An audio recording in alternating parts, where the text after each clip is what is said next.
যাব নদিয়ার পলাশীপাড়ায়। সেখানে রাস্তা অবরোধ। কি কারণে রাস্তা অবরোধ জানবেন? রেশন না পেয়ে রাস্তা অবরোধ। খুব স্বাভাবিক, রেশন যদি পর্যাপ্ত যে রেশন পাওয়ার কথা সেই রেশন যদি না পান তাহলে তো বিক্ষোভ দেখাবেন স্থানীয় মানুষজন। সেই ছবি আপনারা দেখছেন, নদিয়ার নাকাশীপাড় পলাশীপাড়ার ছবি দেখছেন। বরাদ্দ অনুযায়ী রেশন না দেওয়ার অভিযোগে ডিলারের বিরুদ্ধে 2 মাস ধরে সামগ্রী না পাওয়ার অভিযোগ। রেশন ডিলারকে ঘিরে বিক্ষোভ গ্রাহকদের। বিক্ষোভের মুখে পালিয়ে যান ডিলার। এবং যে রাস্তা অবরোধের ছবি আপনারা দেখছেন, রেশনের দাবিতে নদিয়ার সাহেবনগরেও রাস্তা অবরোধ গ্রাহকদের। নদিয়ার নলহাট গ্রামে রাস্তা অবরোধ রেশন গ্রাহকদের।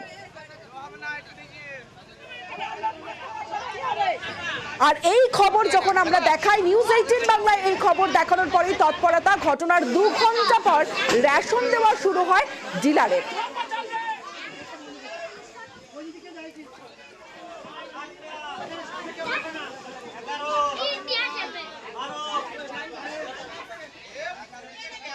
আমাদের অভিযোগ 3 মাস ধরে মাল পাচ্ছিলাম না, তাই রাস্তার অবরোধ করছিলাম। নিউজে 10 খবরে দেখানোর পরে আমরা মাল পাচ্ছি। নিউজে 10কে আমাদের পাশে থাকার জন্য অনেক ধন্যবাদ।